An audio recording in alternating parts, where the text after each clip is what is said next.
Hello guys, today I want to define what is optimal happiness.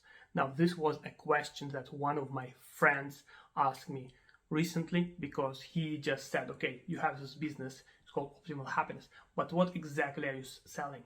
Now this question a little bit confused me because the offer of what I teach is in the title. It's perfect title, I'd say. It's like we teach how to optimize your happiness to reach your happiest potential.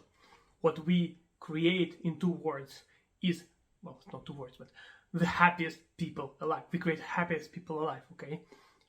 It's a science, an art behind becoming as happy as you can be and maintain it in a lasting way. Now, people don't understand the value of it. That's my understanding right now. They don't understand why they need to be happy. Yet, whenever they are unhappy, that's exactly when they understand that, something is wrong. I need to fix it. I want to change this negativity towards something else, which is positivity, but maybe sometimes they can't phrase it in this exact words. Now, what they do say whenever they're negative is, okay, I need to have more money. I need to have, be in a relationship. I'm a little bit fat, I need to fix that. I didn't buy the latest iPhone or whatever that is, so they look at the world very objectively. But what people forget is why they want those things. Okay, so why do you want to have money? Because you want to buy certain things that you want or you need in order to feel good. In other words, you want to be happier, right? And of course, some people say, okay, but what about food and this air? You need to do this. But if you're not eating, you're not drinking, if you're not satisfying your basic necessities, you're going to suffer. You're going to be in this state of unhappiness. And so I meet a lot of people, a lot of my clients are like that come to me and they have one or several parts of their lives not in order, right? They're doing something wrong in their lives, right? And often they cannot tell what exactly they're doing. So for example, very easy, somebody is eating incorrectly, or this is even better, they not drink enough water, they're dehydrated. And so they come to me and like, oh, my body hurts me, I feel a little bit stressed, dizzy, I can't concentrate at work, etc., etc., etc. And they say, help me. And I say, okay, let's look at your life. We break this person's lives in different categories, and these categories are set. We know what we are looking for, and then eventually we arrive to this, how much water do you drink per day? An easy question, right? And he or she says, well, I didn't drink anything. And I'm like, okay, then this is the reason why you're unhappy today. And a lot of people, again, have many such instances where they are doing something wrong repeatedly and they are unhappy, okay? So my solution, what optimal happiness really is looking at all the different parts of life of people and saying, okay, how they're supposed to be, all right? So people have these things like depression, anxiety, etc. because they have their lives not in order, right? You put their lives in order and all these issues that people have, stress, anxiety, depression, I already mentioned, they disappear.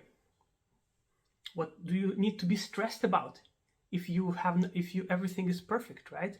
So we no longer need to look at your childhood traumas, etc. if you have everything going on for you correctly. Okay, you're living your best life. And this is why, in my opinion, therapy is quite limited. Okay, it's still necessary, in many ways. We talk about emotions, happiness. That's definitely one of the pillars of happiness, right? So you want to address that. But again, if person is doing well, then often they don't have to go there. So again, negative emotions are almost like a compass. They say, okay, something is wrong in your life. You need to fix it. Now, a lot of people just become negative. They just in perpetual state of negativity, and they cannot identify those elements which are going wrong. So, and over time they say, I am negative, I am depressed. This is just who I am, And what do they do in order to fix this thing? They try to buy things. They try to buy, a new car, new house, alcohol, drugs, etc. And in order to feel temporary pleasure, for example. But it's not lasting happiness. That's not what we are looking for. Again, we want to make people as happy as they can be and keep them consistently happy. Now, me personally, I'd say it's a little bit cocky, but I'd say that I'm one of the happiest people alive. Okay, I really think so. I really believe it with all my heart like that. And people who meet me, they generally get this impression. But if you just generally look at me, you would say, what's special about him? Well, he doesn't, have the best of everything in his life. He's not the most richest, most famous person alive. So why is he so happy? What gives him this right? And I say, well, you got your priorities wrong. No, yes, our society right now wants you to get all those things. They want you to get rich. They want you to get all the money in the world and, get, as famous and powerful or whatever. But this is not the recipe for happiness. Think about it more like in historic terms. Your ancestors, the hunter-gatherer societies, they lived in the wild, right? And evolutionary speaking, you still have the same imperatives, psychological and biological, as those people had. They didn't have the imperative of owning the world. They didn't have imperative of having a car. This is like modern invented concepts.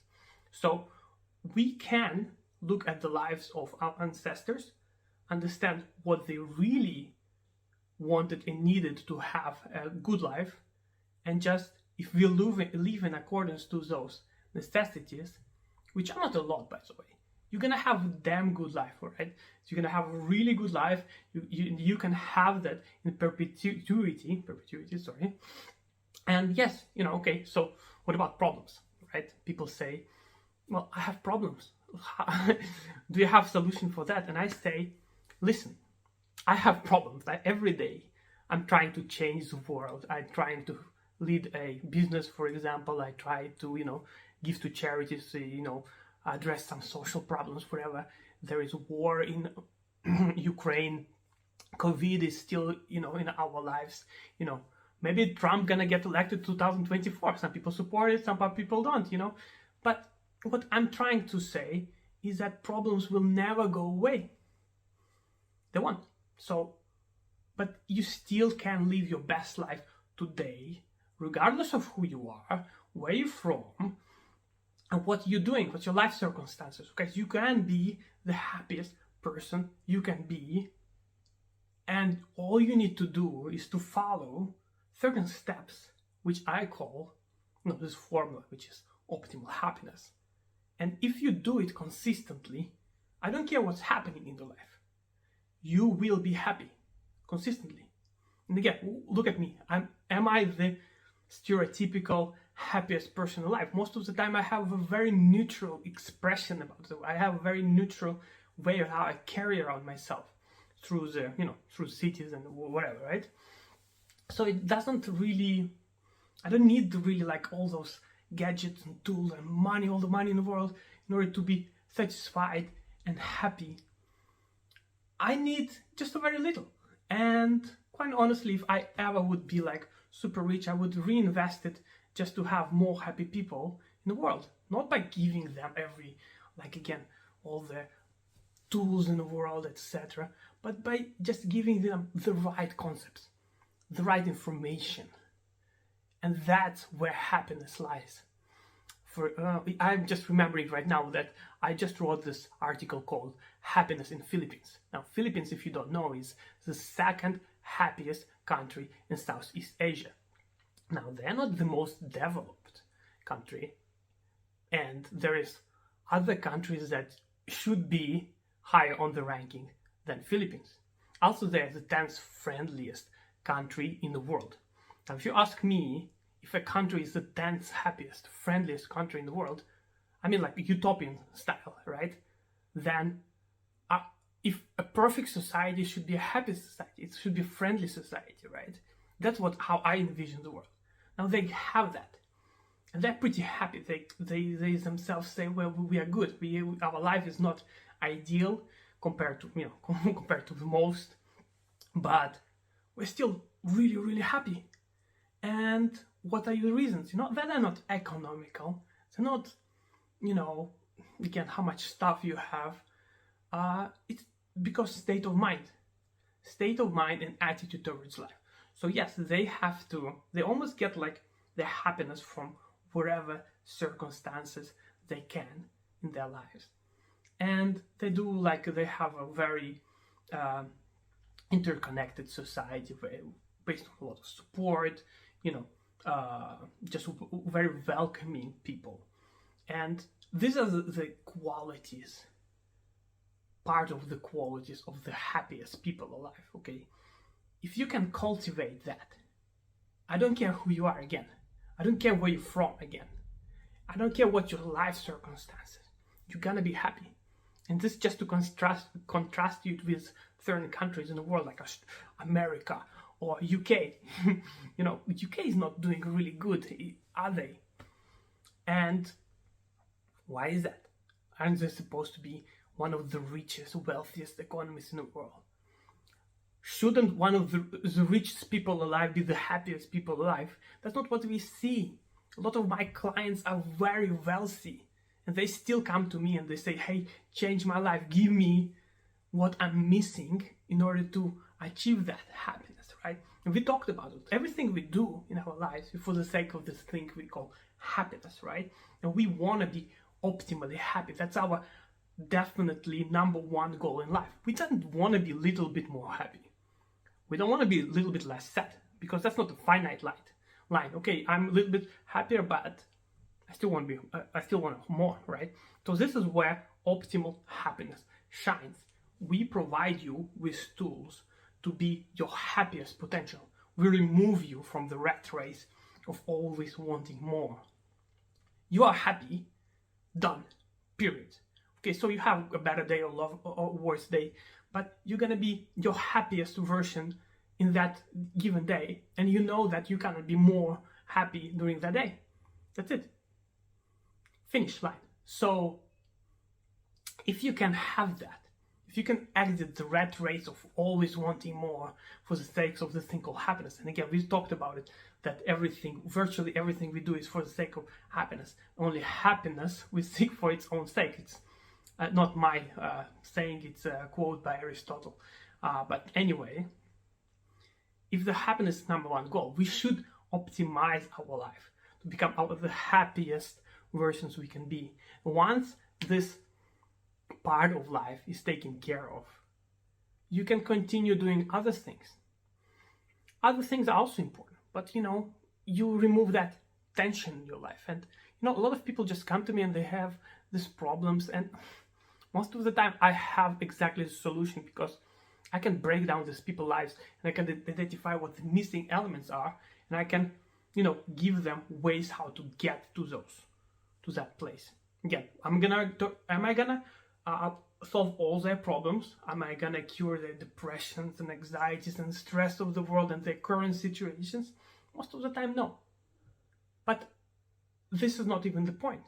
The point is that if you live your life in a certain way, you're gonna have a happy life, and then it doesn't matter what happens in the world. It doesn't matter how you lead your life. It matters how you live life, but it doesn't matter what happens in the world, right? And then you are as happy as you can be, all right? So this is what we teach in Optimal Happiness. That's our offering, the value proposition that we give to people. So, okay, if you're interested to know more, to understand how that could potentially impact your life, and if it's something interesting to you, if you think that's something that you were looking for, please contact me. And yeah, thank you very much, and I see you soon.